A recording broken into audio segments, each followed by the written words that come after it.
7h30 en direct et en continu sur Grand Lille TV. Ravi d'être en votre compagnie en cette matinée du vendredi 15 juin pour suivre ensemble l'actualité de la métropole lilloise. Et bon appétit si vous prenez votre petit déjeuner, bon courage si vous partez travailler et bonne matinée à toutes et à tous.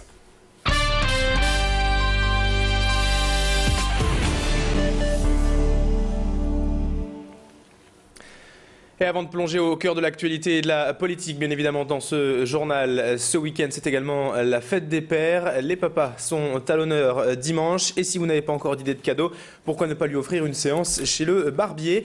Un moment de détente et de plaisir pour lui, pour se faire raser par un maître barbier. Pour une trentaine d'euros, le concept store Bliss à Lille propose une méthode de rasage à l'ancienne, faite de soins du visage, très appréciée des hommes et qui attire de plus en plus. Ici, les hommes peuvent se faire coiffer, raser, tailler la barbe, mais aussi profiter de différents soins esthétiques et de massage. Le magasin profite donc de la fête des pères pour vendre des bons cadeaux, des accessoires de rasage ou bien d'autres produits encore. Adélaïde Bollard et Julie Sicot sont allées dans ce magasin dans le Vieux-Lille hier à la rencontre du gérant Pascal Deblicky. Écoutez ses explications.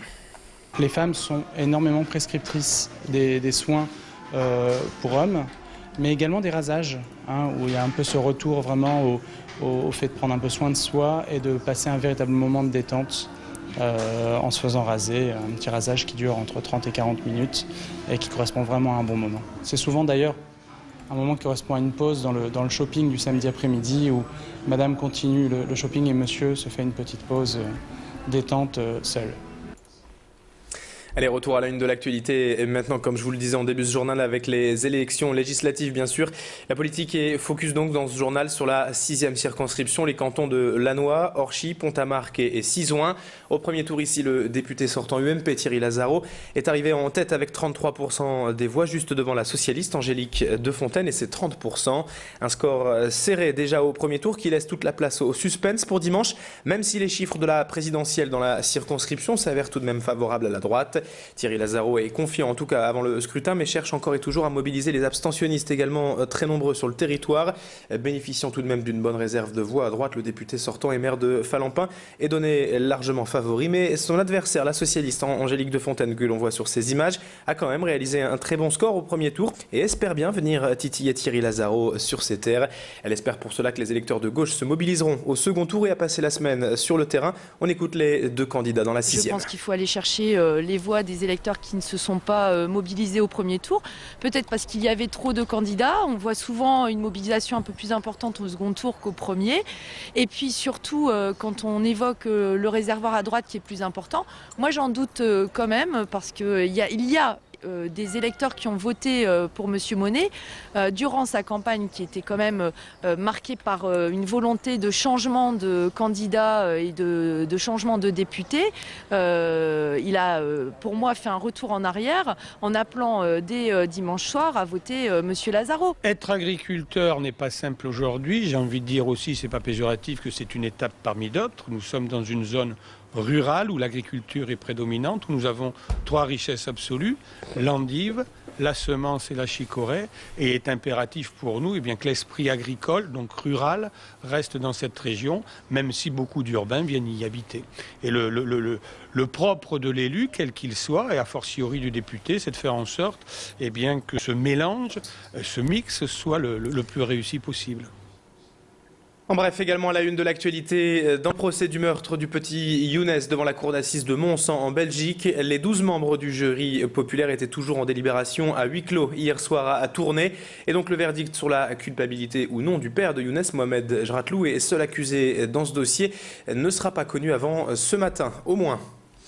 À Tourcoing, à présent, les riverains du quartier de l'Épidème ont manifesté hier contre la création d'une aire d'accueil pour les gens du voyage, toute proche de leurs habitations. Ils estiment en fait ne pas avoir été concertés suffisamment par la mairie qui a décidé seule d'implanter cette aire en pleine agglomération, alors que selon eux, des terrains plus appropriés sont disponibles en périphérie de la ville. Ces habitants craignent en effet que leur maison soit dépréciée du fait de la proximité avec l'aire d'accueil. Ils reprochent également le coût global des travaux de près de 200 000 € à la charge des contribuables tourquenois.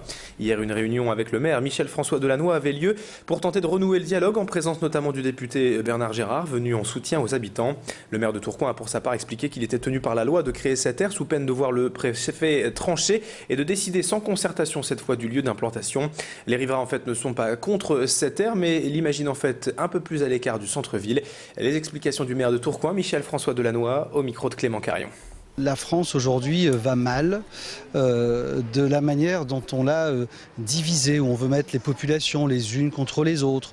Alors parfois c'est les jeunes, parfois c'est les Roms, parfois c'est les gens du voyage, parfois c'est les gens qui ont des minima sociaux. Enfin, on a organisé en France de la méfiance des Français les uns vis-à-vis des autres. Donc il faut qu'on travaille sur ces sujets, qu'on le fasse avec sérénité, qu'on explique que ce sont là des habitants. Si on construit des maisons, je crois qu'on s'en offusque pas. Là, leurs maisons, elles sont sur roues. On termine ce journal avec ces images d'Amanda Sters qui était hier à Lille en dédicace au Furet du Nord pour présenter son dernier roman intitulé Rompre le charme. L'auteur dévoile ici une part cachée de son enfance, un épisode douloureux de sa vie quand son oncle s'est suicidé alors qu'elle était âgée de 6 ans à peine. Ses parents lui ont longtemps caché ce drame car dans son milieu c'est le genre de choses et de tabous qu'on ne dit pas en famille et aux enfants. Un thème avec lequel elle espère toucher à nouveau ses fidèles lecteurs qui étaient encore présents en nombre hier pour la rencontrer au Furet du Nord sur des images de Lucas Tostin. C'est la fin de cette édition, 7h36, en direct et en continu. Dans un instant, on évoque la météo de ce vendredi assez pluvieuse, il faut bien le dire, et l'infotrafic également en temps réel. A tout de suite.